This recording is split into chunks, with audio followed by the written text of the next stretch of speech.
Baik, Assalamualaikum, salam sejahtera, salam GBN, salam Malaysia dan salam kuasa ketiga. Jadi sekejap ya, saya adjust sikit. Okey, saya adjust sikit bagi alamak. Okey, tak apalah. Jadi saya nak ulas sedikit tentang perkembangan terkini melibatkan pertemuan antara Tan Sri Muhyiddin Yassin, Datuk Seri Anwar Ibrahim dan Yang di-Pertuan Agong, dan sidang media yang diadakan oleh Anwar selepas pertemuan itu dan apa yang tidak diceritakan oleh Anwar. Jadi kita bermula dengan rentetan. Jadi rentetan peristiwanya adalah seperti berikut. Pada awalnya Tan Sri Muhyiddin Yassin memiliki sokongan majoriti ahli-ahli parlimen melebihi 112. Secara spesifiknya, apa yang diserahkan kepada istana adalah 113 akuan bersumpah ahli-ahli parlimen atau ahli-ahli Dewan Rakyat kepada Yang di-Pertuan Agong sebagai bukti sokongan majoriti terhadap Tan Sri Muhyiddin Yassin. Dan akuan-akuan bersumpahan ini juga melibatkan akuan-akuan bersumpah daripada ahli-ahli parlimen Barisan Nasional. Itu yang mula-mula berlaku. Kemudian seterusnya, apa yang terjadi adalah sebelum tamatnya tempoh yang diberikan oleh Yang di-Pertuan Agong, iaitu 2 petang tadi, Barisan Nasional atau majlis tertinggi dia membuat keputusan, ya, dan secara spesifik saya difahamkan ini sebenarnya kehendak Zaid Amidi, iaitu Barisan Nasional duduk sebagai pembangkang. Okey. Dan apa yang diberitahu oleh Barisan Nasional kepada istana adalah bahawasanya ahli-ahli parlimen Barisan Nasional sudah tarik sokongan sekiranya ada pun SD yang ditandatangani oleh ahli-ahli parlimen Barisan Nasional, ia tidak sah kerana ahli-ahli Barisan Nasional kini tidak menyokong Muhyiddin. Jadi sebenarnya ini tidak tepat. Maklumat yang diberikan kepada istana tidak tepat. Okey. Tapi apa pun itulah yang telah diberikan oleh istana. Maka dengan itu, oleh kerana maklumat ini diberikan kepada istana, jadi kalau kita lihat surat-surat akuan bersumpah yang Muhyiddin telah serahkan kepada istana, maka kena tolaklah sokongan daripada ahli-ahli parlimen Barisan Nasional. Maka dengan itu majoriti Muhyiddin menyusut. Okey. Disebabkan itu, Muhyiddin tidak ada majoriti dan Anwar Ibrahim tidak ada majoriti. Dan ini telah disahkan oleh istana. Hakikatnya kalau anda tanya saya, sebenarnya Muhyiddin ada majoriti. Tetapi oleh kerana BN memberi maklumat kononnya tidak ada barisan MP-MP Barisan Nasional tidak menyokong Muhyiddin, maka kita kena tolak, ya, akuan-akuan bersumpah mereka. Maklumat itu tidak tepat.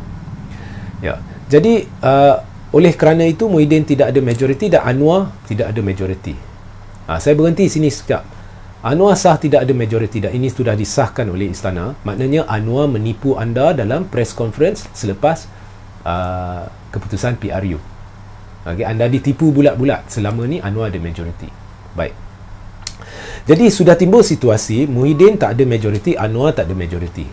Tapi kalau nak kira siapa ada kerusi lebih, ianya bukan kira berdasarkan parti. Tak boleh kata Pakatan Harapan ada lebih dari Perikatan Nasional. Tak. Saya dah sebut Perlembagaan Persekutuan buta parti, dia hanya merujuk kepada keahlian mereka dalam Dewan Rakyat. Okey. Jadi dari sudut perkiraan Dewan Rakyat, Muhyiddin ada sokongan lebih daripada 73, iaitu sokongan ahli-ahli parlimen Perikatan Nasional. Jangan lupa GRS ni 5 kerusi yang dimenangi adalah kerusi bersatu. Jadi kena campur GRS, kemudian ada ahli-ahli parlimen atau ahli-ahli Dewan Rakyat lain yang menyokong Muhyiddin.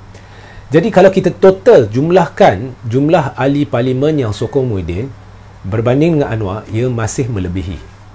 Jadi kita bukan kira seperti yang didakwa oleh setengah pihak, Pakatan Harapan lebih kerusi maka Anwar patut jadi PM. No. Kita jangan rujuk kepada Pakatan Harapan, jangan rujuk kepada Perikatan Nasional. Kita rujuk kepada ahli-ahli Dewan Rakyat yang menyokong Muhyiddin. Dan faktanya ia melebihi Anwar. Tetapi kedua-dua tak ada majoriti. Now, Agong sebenarnya boleh laksanakan budi bicara dia. Pada hemat baginda tuanku, siapa yang mungkin mendapat sokongan majoriti, sebab itu yang terletak dalam Perlembagaan Persekutuan. Tak ada dalam Perlembagaan Persekutuan terletak Agong mesti dapatkan bukti sokongan majoriti baru boleh lantik. No. Ianya mengatakan pada hemat baginda, siapa yang mungkin mendapat sokongan majoriti. Jadi Agong boleh buat keputusan hari ni. Jadi anda lihat apa yang Agong buat. Banyak media buat spekulasi sampai FMT boleh keluar kenyataan Anwar adalah Perdana Menteri sementara kemudian minta maaf. Saya tak percaya FMT boleh buat kesilapan sebegitu besar. Saya tengok ada propaganda media yang cuba mewar-warkan kononnya Anwar dah nak jadi Perdana Menteri. Hakikatnya nothing like that happen. Kemudian kita lihat press conference Anwar pun dia tak cerita penuh. Dia kata no decision yet, tak ada maklumat, belum ada keputusan. Ya, beri masa kepada kami dan Agong untuk memberi keputusan akhir. Agong telah beritahu semua membuang masa. I don't even know why Anwar buat press conference. Anwar sepatutnya buat macam Muhyiddin, terus balik dari istana, tak payah nak jumpa pemberita, tak payah buat press conference. Ya, tunggu kenyataan rasmi Istana Negara. Dan bila kita rujuk kenyataan rasmi Istana Negara, semuanya jelas. Istana Negara sebenarnya sudah jumpa Muhyiddin dan Anwar. Okey. Dan sebelum membuat keputusan, Istana Negara nak jumpa 30 ahli parlimen Barisan Nasional itu. Sebabnya sudah berlaku kekeliruan. Ya. Sekarang ni betul ke ahli-ahli parlimen Barisan Nasional tidak sokong Muhyiddin? BN yang beritahu Agong. Saya dah kata parti ni, parti politik tak ada dalam perlembagaan dalam sudut dari segi pelantikan Perdana Menteri. Tetapi oleh kerana Barisan Nasional memberi maklumat kepada istana ahli-ahli parlimen BN tidak sokong, jadi buat sementara waktu Agong tidak boleh mengambil kira SD ahli parlimen Barisan Nasional. Jadi sementara waktu istana hanya melihat SD yang bukannya Barisan Nasional. Jadi kedua-dua Muhyiddin dan Anwar tidak ada majoriti. Tapi dari segi jumlah saya difahamkan Muhyiddin masih lebih sokongan ahli Dewan Rakyat berbanding Anwar. Tetapi timbul persoalan, benarkah ahli-ahli parlimen Barisan Nasional tidak sokong Muhyiddin? Sebab akhirnya tuanku kena berpandu kepada ahli parlimen, bukannya kenyataan parti. Sebab itu Agong bijaksana. Agong sekarang nak jumpa 30 MP Barisan Nasional dan dengar dari mereka sendiri. Faham? Jadi jika UMNO atau Majlis Tertinggi Barisan Nasional buat resolusi, okey, sekarang Agong nak dengar daripada ahli-ahli parlimen ini sendiri. Adakah mereka sokong Muhyiddin ke tidak? Now, resolusinya adalah BN hendak kekal dalam pembangkang. Sebenarnya tidak ada mana-mana di dalam perlembagaan yang mengatakan pembangkang atau kerajaan. Tak ada. Jadi ahli-ahli parlimen ni biar sekalipun mereka dalam pembangkang, mereka tetap boleh sokong Perdana Menteri. Dan itu tidak melanggar resolusi Majlis Tertinggi. Jadi bagi ahli parlimen Barisan Nasional yang mendengar, sebenarnya apabila anda menyokong Muhyiddin, anda tidak melanggar resolusi atau ketetapan Majlis Tertinggi. Anda tetap boleh duduk dalam pembangkang. Maknanya jika Muhyiddin menawarkan kepada anda jawatan, anda boleh tolak, tetapi anda tetap boleh sokong Muhyiddin. Kerana ini akan menjamin kestabilan. Jadi esok bila ahli-ahli parlimen ni bertemu dengan Yang di-Pertuan Agong, boleh sahaja mereka mengaku sokong Muhyiddin. Dan ini adalah rahsia. Ini adalah rahsia. Okey. Kemudian saya berpendapat mungkin tuanku, budi bicara tuanku lah, sama ada dia nak jumpa ahli-ahli parlimen GPS atau tidak. Sekiranya berlaku kekeliruan, tanda tanya adakah GPS sokong atau tidak, baru tuanku akan panggil. Jika tidak timbul kekeliruan, maka tuanku akan berpandu kepada akuan-akuan bersumpah yang telah diserahkan oleh Muhyiddin. Ya. Jadi sekarang ni tuanku nak dengar daripada ahli-ahli parlimen Barisan Nasional sendiri. Dan percayalah, jika mereka sokong Muhyiddin, sekalipun UMNO cuba melakukan salah satu tindakan dan sebagainya, kerusi Dewan Rakyat mereka kekal. Okey. Sebab mereka tidak melanggar sebarang ketetapan dan sememangnya dari sudut cara Undang-Undang Anti Lompat Parti ini ditimbulkan, ianya tidak mewajibkan mereka mengosongkan kerusi sekiranya mereka menyokong Muhyiddin. Jika mereka menyokong Muhyiddin seperti mana dalam akuan bersumpah mereka terdahulu, maka esok Muhyiddin akan angkat sumpah sebagai Perdana Menteri. Ya.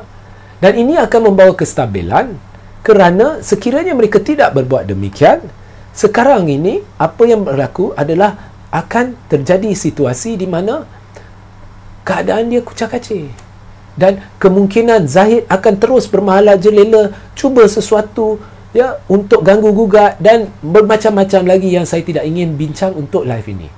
Untuk live ini, setakat sekarang apa yang saya nak beritahu adalah sebab Agong nak jumpa 30 MP. Sebabnya dia hanya terima kenyataan daripada parti. Kononnya 30 MP ni tak sokong Muhyiddin. Jadi sudah timbul tanda soal. Saya rasa Agong bijaksana, dia tak nak percaya bulat-bulat parti, sebab parti tak ada kaitan dengan perlembagaan. Saya nak dengar daripada MP, sebab urusan saya dalam melantik Perdana Menteri adalah dengan MP, bukan dengan parti. Jadi tak apa, setakat ini kita tak boleh kira lagi 30 atau 20 atau 15 surat akuan bersumpah daripada ahli-ahli Parlimen UMNO. Jadi setakat ini dianggap tidak ada majoriti siapa-siapa. Tetapi selepas berjumpa ahli-ahli parlimen tu, baru saya boleh buat putuskan sama ada saya akan ambil kira SD yang sebelum ini telah diserahkan oleh ahli-ahli parlimen Barisan Nasional. Dan apa pun anda lihat, Anwar tidak boleh dapat majoriti sekiranya tanpa ahli-ahli parlimen BN ni. Muhyiddin tak boleh dapat majoriti. Tetapi jika berlaku situasi sekarang di mana tidak ada majoriti, GPS akan cenderung ke arah Muhyiddin. Ya. Semestinya. Okey. Jika tidak, GPS akan dituduh bersekongkol dengan kleptokrat dan orang yang terpalit jenayah. Okey. So itulah sebenarnya apa yang berlaku hari ini yang gagal diceritakan kepada anda oleh Anwar Ibrahim. Faham? So esok semuanya bertumpu kepada 30 MP tu, apa yang mereka cerita kepada Agong yang merupakan rahsia. Itu saja. That is what is going to happen tomorrow. Alright? Sebab itulah tajuk saya hari ini adalah sebab sebenar Agong ini ingin berjumpa dengan MP-MP UMNO. Baik. Okey? So, sehingga kita berjumpa di lain masa. Assalamualaikum. Salam sejahtera, salam GBN, salam Malaysia dan salam kuasa ketiga.